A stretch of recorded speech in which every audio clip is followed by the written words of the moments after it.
Guys सबसे पहले तो मैं आपको बताना चाहूंगा नजफगढ़ की लोकेशन, नजफगढ़ झील की लोकेशन, कि ये झील जो है वो कहाँ पर है। किसी को पता है नजफगढ़ झील के बारे में? तो ये साउथ वेस्ट दिल्ली में लोकेटेड है। जो क्षेत्र हम लोग को नेशनल हाईवे 48 का देखने को मिलता है, गुरुग्राम राजोखरी का जो बॉर्डर एरिया है NH 48 पर, तो वहीं पर ये झील, नजफगढ़ झील जो है वो लोकेटेड है। ये एक झील है, लेक हम लोग को देखने को मिलती है, राइट। तो ये लेक के अंदर आज की डेट में पूरा ये मान के चलो कि गंदगी है, नाला बन चुका है ये पूरी तरह से, राइट। गुरुग्राम और दिल्ली के आसपास के क्षेत्र से जितनी भी गंदगी है, पॉल्यूटेंट्स है, सब यहीं पर आकर डाले जा रहे हैं। और इवन इस लेक का कुछ हिस्सा जो है वो हरियाणा पे भी आता है, राइट। यहाँ पर बताया जाता है कि काफी सारी स्पीसीज है, बर्ड की प्रजाति है, 281 बर्ड की स्पीसीज है। भारी मात्रा में थ्रेटेंड स्पीसीज भी यहाँ पर हम लोग को देखने को मिलती हैं। काफी सारी ऐसी प्रजातियां हैं जो कि संकटग्रस्त हैं, राइट, IUCN की रेड लिस्ट के अकॉर्डिंग। इन प्रजातियों में से जैसे इजिप्टियन वल्चर आपको यहाँ पर मिल जाएगी, सैरस क्रेन यहाँ पर मिल जाएगी, स्टैपी ईगल यहाँ पर है, ग्रेटर ग्रेटर स्पॉटेड ईगल है, इंपीरियल ईगल है। और काफी सारी ऐसी प्रजाति है जो सेंट्रल एशियन फ्लाईवे, जो माइग्रेटरी बर्ड का जो रूट होता है उसका उपयोग करके बहुत भारी मात्रा में प्रजाति जो होती हैं वो यहाँ पर आती हैं, मतलब कि दूर दराज के देशों से यहाँ पर आती हैं, राइट। तो ये, और आज की डेट में ये क्षेत्र जो है वो एक नाले में बदल गया है और इस क्षेत्र को प्रोटेक्ट करने की सख्त आवश्यकता है। तो इसी को लेकर एक हम लोग को एनवायरमेंट मैनेजमेंट प्लान जो है वो देखने को मिल रहा है। तो रिसेंटली नेशनल ग्रीन ट्राइब्यूनल ने डायरेक्शन दिए हैं दिल्ली को और हरियाणा को। दिल्ली और हरियाणा को क्यों डायरेक्शन दिए? क्योंकि अभी अभी तक आप समझ ही गए होंगे कि नजफगढ़ झील जो है वो दिल्ली और हरियाणा दोनों के हिस्से में आती है, राइट। तो दोनों को जो है वो डायरेक्शन दिए कि जल्दी से जल्दी लागू करो एनवायरमेंट मैनेजमेंट प्लान को, राइट। किस चीज के लिए प्लान बनाए गए हैं? कि ये जो झील है नजफगढ़ झील, जो वेटलैंड हम लोग को देखने को मिलता है, वो जल्दी से जल्दी जो है वो प्रोटेक्शन उसको मिल सके, जल्दी से जल्दी रेजुविनेट हो, जल्दी से जल्दी प्रोटेक्टेड हो, और जो आज की डेट में वो गंदा हो गया वो फिर से साफ हो जाए, सिंपल शब्दों में, राइट।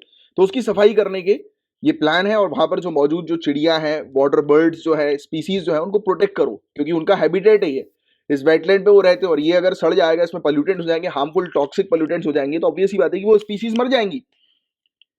और आपको फूड चेन के बारे में बहुत अच्छे से जानकारी कि एक स्पीसीज को कुछ भी होता है तो उससे दूसरी स्पीसीज अफेक्टेड होती है।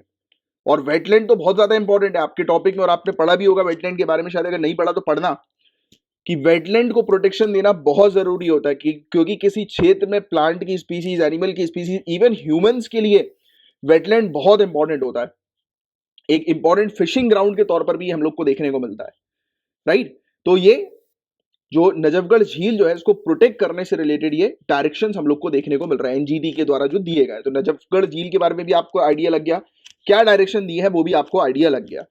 तो बताया जा रहा है कि जो भी ये प्लान तैयार करेंगे दिल्ली और हरियाणा एनवायरमेंट मैनेजमेंट प्लान को, तो उसको इंप्लीमेंट किया जाएगा और मॉनिटर किया जाएगा नेशनल वेटलैंड अथॉरिटी के द्वारा, स्टेट वेटलैंड अथॉरिटीज के माध्यम से। और इससे पहले यूनियन एनवायरमेंट मिनिस्ट्री ने सेटअप करी थी 3 मेंबर की कमेटी एनवायरमेंट मैनेजमेंट प्लान को के साथ जो है वो इंटीग्रेट करने के लिए।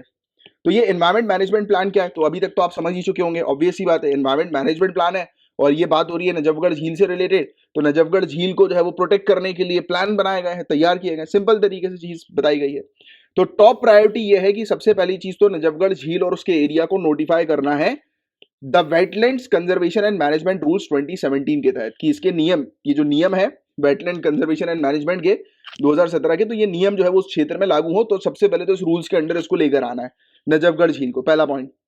इस रूल्स के अंदर प्रोहिबिशन है, बैन किया गया है, और रेगुलेट करने की बात की गई है कि जो भी एक्टिविटी नजफगढ़ झील और उसके आसपास के क्षेत्र में होगी तो उसको मॉनिटर किया जाएगा, रेगुलेट किया जाएगा, और काफी सारी ऐसी पोल्यूटेंट एक्टिविटीज होंगी उसको बैन कर दिया जाएगा। सिंपल सी चीज, इसमें समझने वाली कोई बात ही नहीं है।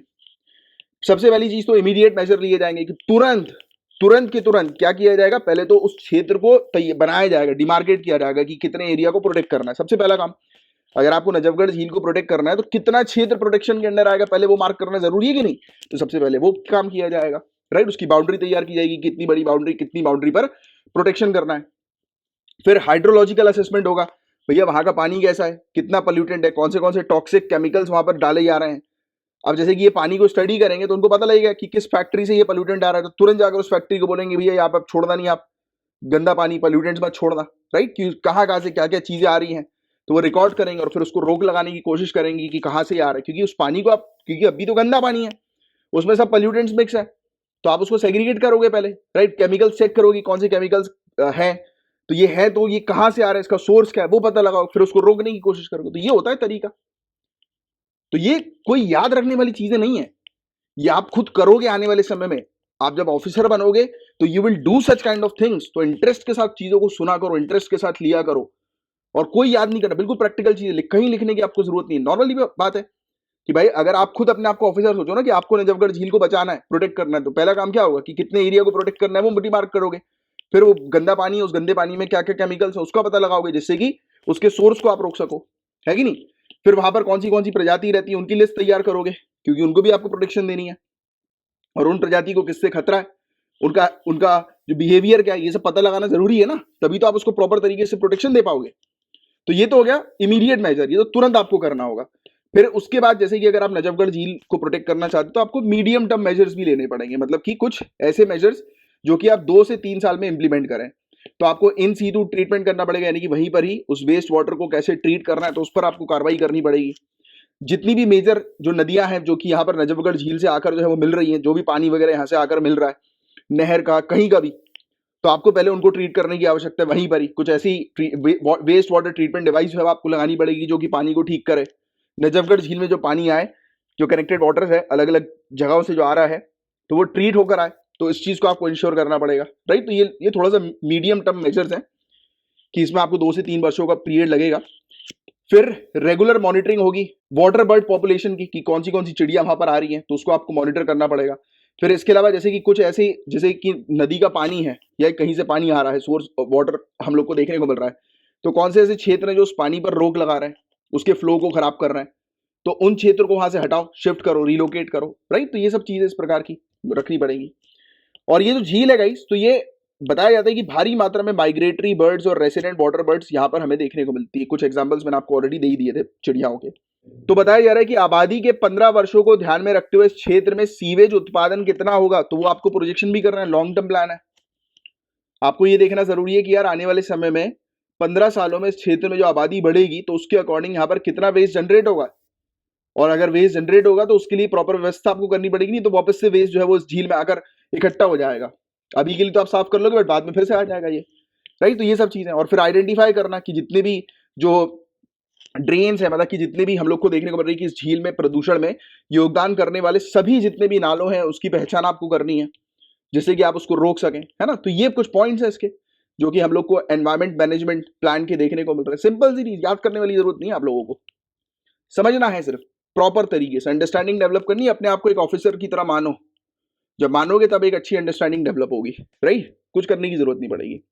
अब ये तो आपने कर लिया, बट आज की डेट में इस झील से जुड़ी क्या क्या चिंताएं हैं। तो बताया जाता है कि एक समय पर ये झील जो हुआ करती थी वो 226 स्क्वायर किलोमीटर से भी बड़ी हुआ करती थी, आज की डेट में मात्र 7 स्क्वायर किलोमीटर तक सिकुड़ कर रह गई है। और Indian national trust for art and culture heritage के अकॉर्डिंग बताया जा रहा है कि इसको झील को अगर हमने रिवाइव कर दिया, फिर से इसको पहली की तरह अगर कर दिया, तो 3.5 लाख लोगों को हर दिन 20 मिलियन गैलन पानी जो है वो मिल सकेगा। 3.5 लाख लोगों को सपोर्ट हो जाएगा अगर ये झील जो है वो वापस से ठीक हो जाती है तो बहुत ज्यादा फायदा है। और जिसने ये चीज बताई है INTACH, Indian national trust for art and culture heritage, तो ये एक नॉन प्रॉफिट चैरिटेबल ऑर्गेनाइजेशन है जो कि सोसाइटीज रजिस्ट्रेशन एक्ट 1860 के तहत रजिस्टर्ड है। इसके अलावा एक पॉइंट और मैं आपको बताता हूं कि नजफगढ़ झील जो है ये साहिबी नदी का प्राकृतिक बाढ़ का मैदान थी। साहिबी नदी जो थी, जब भी पानी इसका ओवरफ्लो होता था, बाढ़ आती थी, तो ये नजफगढ़ झील जो बनी है ना, ये इसी नदी के कारण हम लोग को देखने को मिली है, क्योंकि इसका ये नेचुरल फ्लड प्लेन है, और ये बाद में जाकर जो है वो एक नाले में कन्वर्ट हो गई, जैसे कि अभी हमने पूरा डिस्कस किया ही।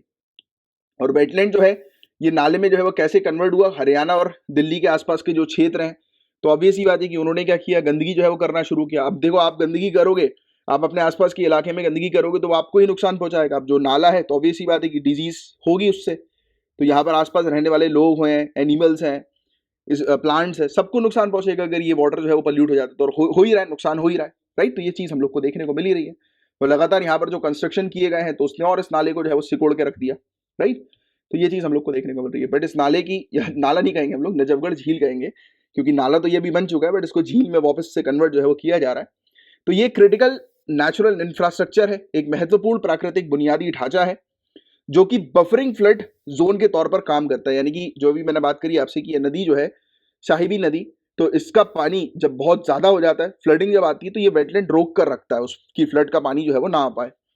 फिर वही वेस्ट वाटर ट्रीटमेंट का भी जो है ये काम करता है, राइट, वेस्ट वाटर को ट्रीट करने का भी काम करता है, राइट, ग्राउंड वाटर को रिचार्ज करने का काम करता है, काफी सारे जो प्लांट्स हैं, एनिमल्स हैं, बर्ड की स्पीसीज है, उनको एक आवास जो है वो प्रदान कराता है।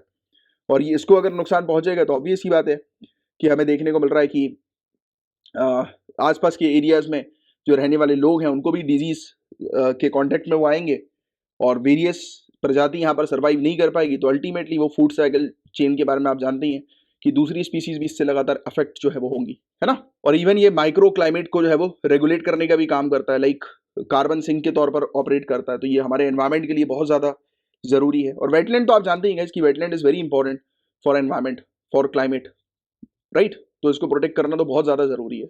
तो ये था गाइस नजफगढ़ झील से रिलेटेड एक टॉपिक छोटा सा, जिसके बारे में आपको एक अच्छी जानकारी होनी चाहिए। उम्मीद करता हूँ कि ये टॉपिक आपको समझ में आ गया होगा। और इवन जो ये प्लान जो हम लोग को देखने को मिला, एनवायरमेंट मैनेजमेंट प्लान, तो उस पर भी एक अच्छी कमांड आपकी डेवलप हो गई होगी, राइट।